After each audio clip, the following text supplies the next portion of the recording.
बिस्मिल्लाहिर्रहमानिर्रहीम। आज का जो हमारा टॉपिक है वो आयुष नेबोश ओशा। डीपली हम इसको एनालाइज करते हैं कि इसका मतलब क्या है। ओशा ओशा चूंकि लेवल 2 कोर्स है, ठीक है। उस एब्रीविएशन ओशा का कुछ इस तरह है, occupational safety and health administration. ये इसकी क़याम इसकी इस्टेब्लिश कब हुआ था? 28 अप्रैल 1971 को। और ओरिजिन ऑफ कंट्रीज की क्या है? United state of America. US based course है, ठीक है। आयुष चूंकि लेवल 2 कोर्स है, इसका जो एब्रीविएशन है institute of occupational safety and health, okay. और इसकी जो क़याम है वो 1945 में हुई थी, ठीक है, आयुष की। और ये यूके बेस्ड कोर्स है। ओशा अमेरिकन बेस्ड कोर्स है, आयुष यूके बेस्ड कोर्स है। इसी तरह निबोश चूंकि एडवांस लेवल 3 कोर्स है, एडवांस लेवल 3।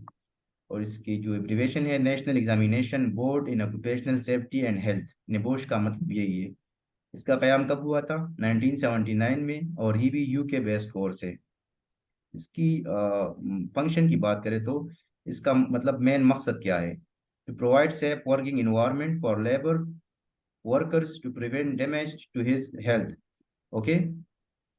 इन सारे कोर्सेज का एक ही मकसद है कि जो वर्कर साइट पे काम कर रहा है उनको हिफाजती तदाबीर के तरह की मतलब उसको हिफाजती तदाबीर दे दे। और उनकी जो डैमेज मतलब कोई साइट पे ऐसी सिचुएशन क्रिएट ना हो जाए जिसकी वजह से डिस्टरबेंस क्रिएट हो जाए, ठीक है।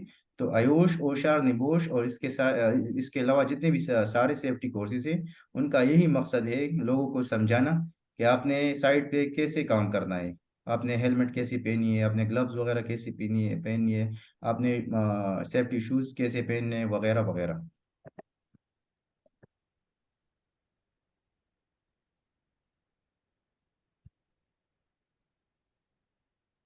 अच्छा, व्हाट इज सेफ्टी? अगर कोई आपसे पूछे कि सेफ्टी का मतलब क्या है, ठीक है, तो safety is a science in which we study how to protect people property and environment. तो सेफ्टी का मतलब ये है कि हम लोगों को कैसे बचाए, उनकी जिंदगी को कैसे बचाए, उनकी प्रॉपर्टी को कैसे बचाए। और जो इन्वायरमेंट उसमें जिसमें वर्कर काम कर रहा है, ठीक है, वो इन्वायरमेंट किस तरह हम ऐसा इन्वायरमेंट ऐसा माहौल बनाए कि जिसमें कोई वर्कर ऐसा महसूस करे कि मैं सेफ इन्वायरमेंट में और हिफाजत से काम कर रहा हूँ। मेरी जिंदगी को किसी चीज़ का दिक्कत या मुश्किल नहीं है। अगर हम शॉर्ट अल्फाज में इनको बयान करें सेफ्टी को, तो सेफ्टी इज PPE। इसका मतलब क्या है? Protection of people property and environment, ठीक है। ज्यादातर जब साइट पे काम किया जाता है तो वहाँ पे क्या होगा? वहाँ पे डिफरेंट गैसेस होंगे, ठीक है। वहाँ पे ऐसे मतलब केमिकल्स होंगे वहाँ पे। मतलब एनवायरनमेंट जो अब हवा है वो मॉडरेट करनी चाहिए। वो मतलब ऐसी इसकी जो सस्टेनेबिलिटी है यार, इसको इसको मैं कहता हूँ कि माहौल को ऐसे बनाया जाए जिसमें वर्कर को ये एहसास मिल जाए, उनको ये एहसास हो जाए कि मैं एक सेफ एनवायरनमेंट में काम कर रहा हूँ। मेरी जिंदगी को कोई मुश्किल मतलब मुश्किल नहीं है वगैरह, ठीक है। तो PPE में हम शॉर्ट इसको डिस्कस कर सकते हैं या डिस्क्राइब कर सकते हैं। अच्छा, accident an unplanned unwanted event which lead to injury damage और लॉस। इस नीचे जो इमेजेस दिखाई दे रहे हैं इनसे आप बखूबी अंदाजा लगा सकते हैं कि एक्सीडेंट क्या होता है। एक्सीडेंट एक्सीडेंट मीन हादसा, ठीक है। कि आपको आप आपके जहन आप मतलब अनकॉन्शियस या आप कॉन्शियस है, मतलब आपको खबर होगी या खबर ना होगी, तो ये क्या होता है एक्सीडेंट? ये अनप्लान होता है, अनवांटेड होता है। कोई नहीं चाहता कि मेरा एक्सीडेंट हो जाए, ठीक है, या मेरी जिंदगी को नुकसान पहुंच जाए। तो एक्सीडेंट का मतलब क्या है कि ऐसा सिचुएशन जिसमें इंसान को पता नहीं चलता और उन पे वो हालात आ जाए और उनकी जिंदगी को नुकसान पहुंच जाए या उनकी जो सेहत है उनको नुकसान पहुंच जाए। मतलब उसकी लेग जो है ना वो टूट जाए, या उसका जो ज्यादातर ज्यादातर जो केसेस में हमारी डेथ होती है वो हेड की वजह से होती है। मतलब जब कभी भी कोई बंदा जमीन पे गिर जाता है तो मोस्टली जब उसके पास हेलमेट नहीं होता या इस ऐसा कोई कोई सीन होता है, तो जब हेड में इंजरी आ जाती है तो डायरेक्टली ब्रेन पे अटैक करती है। मतलब इंसान का जो बॉडी है, ठीक है, उनका हर हिस्सा अहमियत रखता है। चाहे वो हाथ हो, चाहे वो पाँव हो, चाहे वो आंखें हो, या मतलब जो भी हो, सब अहमियत रखती है। तो एक्सीडेंट क्या होता है कि जब कोई बंदे पे मुसीबत आ जाती है, ठीक है, और उनकी जिंदगी को नुकसान पहुंच जाए, तो उसको हम एक्सीडेंट कहते हैं। ये अनप्लान प्लान्ड और अनवांटेड होता है, कोई नहीं चाहता कि हमारा मेरा एक्सीडेंट हो जाए।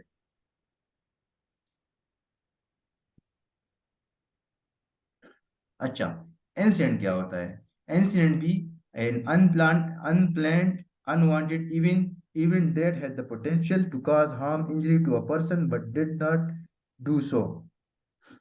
इंसिडेंट क्या होता है कि जब किसी शख्स को पता नहीं होता, या वो चाहता नहीं है कि फला चीज मुझे नुकसान पहुंचा सकता है, ठीक है। तो इंसिडेंट और एक्सीडेंट में क्या फ़र्क है? एक्सीडेंट डायरेक्टली होता है और इंसिडेंट में यही होता है कि फला चीज़ मुझे नुकसान पहुंचा सकता है, ठीक है। तो इंसिडेंट और इंसिडेंट ये शॉर्ट टर्म से, और इसमें फ़र्क यही है। अच्छा, हैजर्ड, हैजर्ड के बारे में हमने पहले भी डिस्कस किया था कि हैजर्ड क्या होता है। हर वो चीज़ जिसमें ये ताकत होती है, पोटेंशियल होती है कि वो किसी को नुकसान पहुंचा सकता है, ठीक है, तो उसको हम क्या कहते हैं? इन शॉर्ट हैजर्ड कहते हैं। जस्ट लाइक यहाँ पे आप देख सकते हैं बिजली के धागे या मतलब केबल्स वगैरह है। एक नीडल है, ये भी एक हैजर्ड है, इंसान को नुकसान पहुंचा सकता है।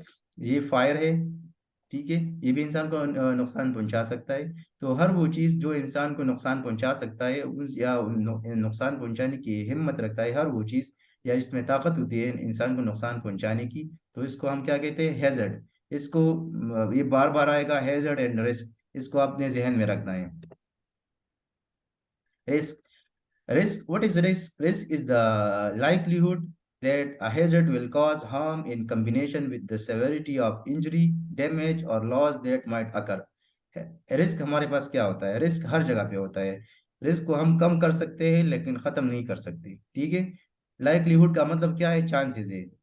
लाइक्लीहुड का मतलब क्या है? चांसेस है, ठीक है। तो रिस्क का मतलब यही है कि हर वो चीज़ जो इंसान को नुकसान पहुंचा सकता है और इंसान को पता चलता है कि इसमें मेरा नुकसान हो सकता है, ठीक है। जस्ट लाइक मैं एक एग्जांपल देता हूँ। आप एक समंदर के किनारे खड़े होते हैं, और एक शार्क जो है ना, शार्क मतलब खतरनाक मछली होती है, वो समंदर में होती है, ठीक है। तो शार्क और इंसान के दरमियान जो रिस्क का डिफरेंस है, मैं वो समझा देता हूँ। तो जब इंसान वो शार्क के नजदीक, शार्क मतलब यहाँ पे एक हैजर्ड है, इंसान को नुकसान पहुंचा सकता है, ठीक है, और मतलब एक पर्सन समंदर के किनारे खड़ा खड़ा होता है, ठीक है। तो जब शार्क के नजदीक जाएगा, ठीक है, एक हैजर्ड के तरफ वो मूव करता है। तो जब शार्क की तरफ जाएगा तो मतलब जब उनको पता चलता है कि मेरी जिंदगी मतलब दांव पे लग गई, या मुझे खतरा है, वो बैक नहीं कर सकता, तो उन्होंने रिस्क लिया, ठीक है।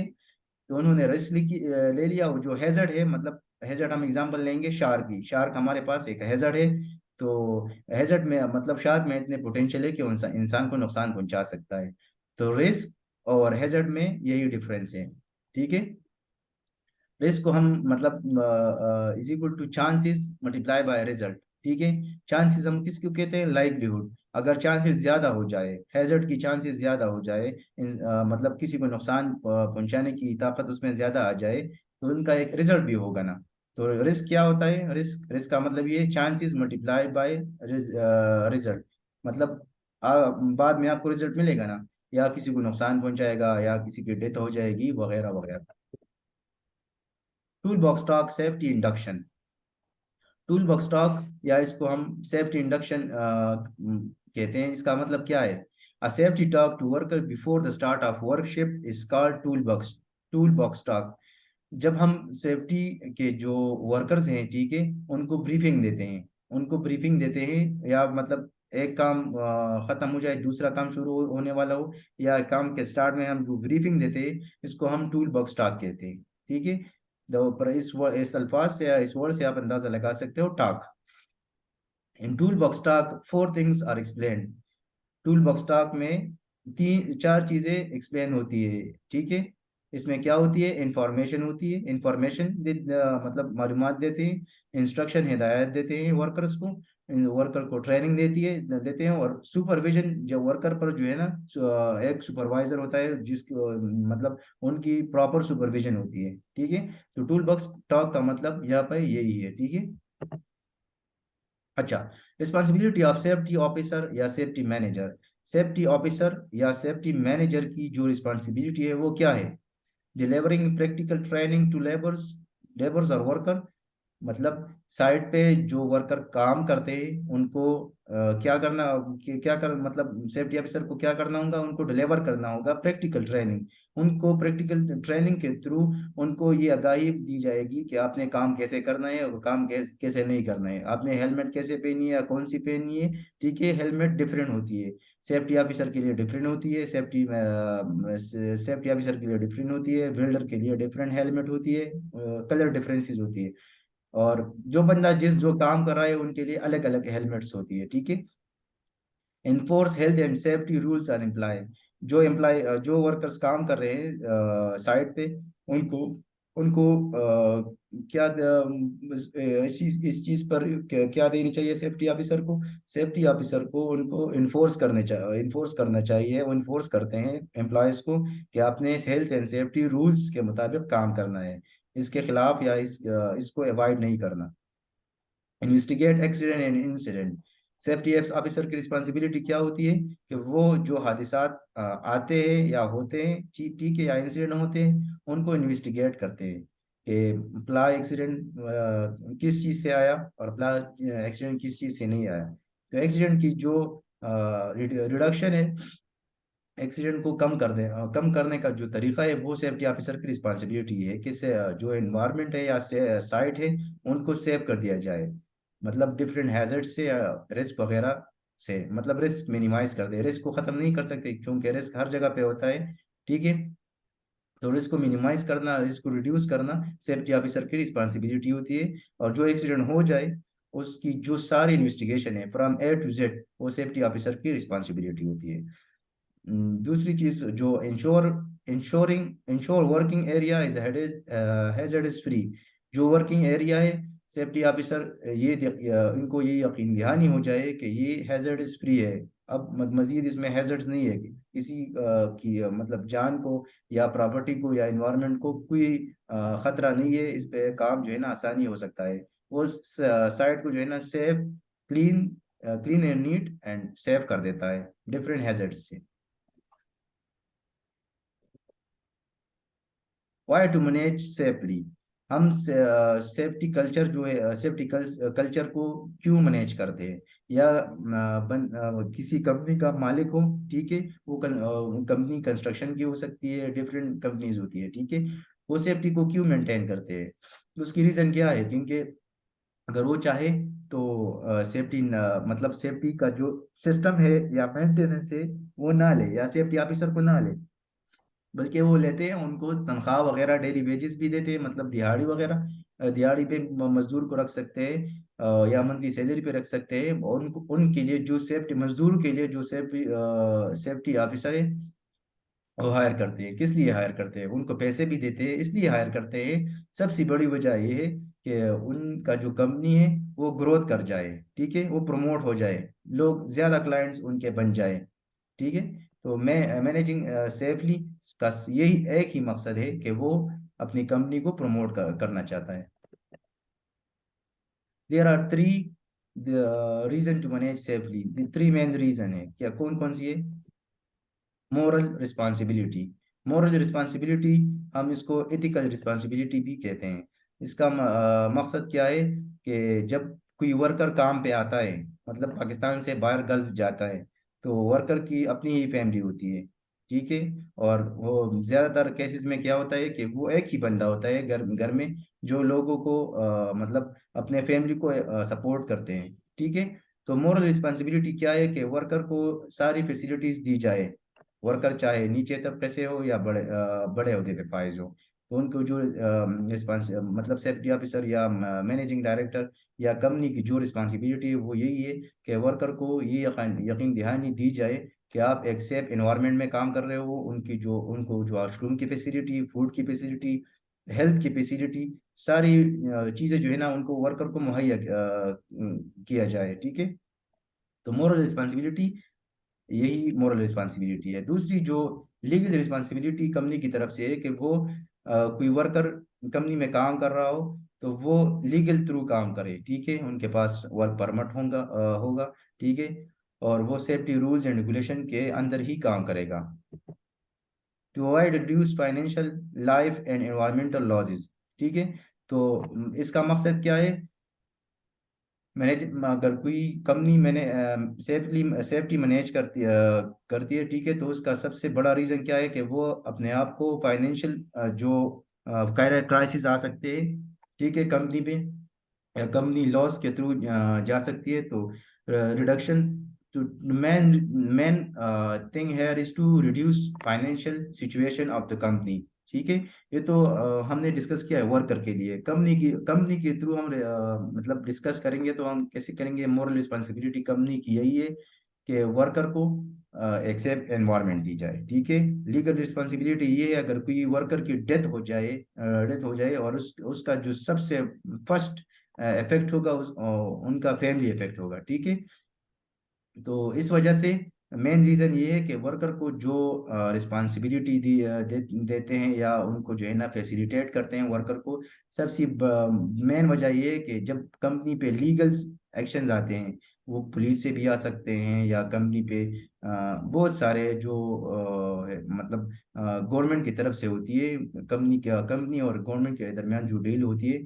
तो सबसे बड़ी वजह यह है कि वो कंपनी क्यों मैनेज सेफ्टी क्यों मैनेज करती है? इसलिए करती है कि हम पे ऐसी कोई एलिगेशन न लग जाए या हमें मीडिया फेस ना करे। अगर कोई वर्कर की डेथ हो जाए तो जाहिर सी बात है मीडिया आएगी, और इसके साथ साथ वर्कर की जो इंश्योरेंस है वगैरह है तो उनको भी कंपनी की तरफ से पे कर दिया जाएगा।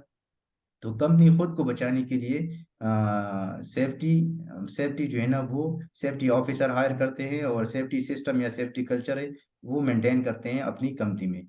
To avoid reduce financial life and environmental losses, company की जो फाइनेंशियल सिस्टम है, वो कंपनी जो है ना वो यही चाहती है कि हम प्रमोट कर जाए। ऐसा ना हो कि किसी वर्कर का की डेथ हो जाए और बाद में जो है ना मीडिया आ जाए और पुलिस आ जाए। ठीक है। उस पर लीगल पेनल्टीज लग जाए।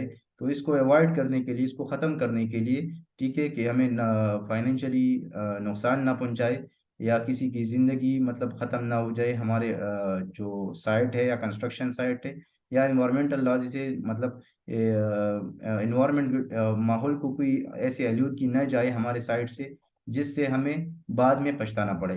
तो अगर कंपनी चाहे तो बगैर सेफ्टी की भी कंपनी जो है ना मैनेज कर सकती है, लेकिन उस पर बहुत ज़्यादा रिस्ट्रिक्शन भी है कि आप सेफ्टी के अलावा कंपनी जो है ना मेंटेन नहीं कर सकते हो।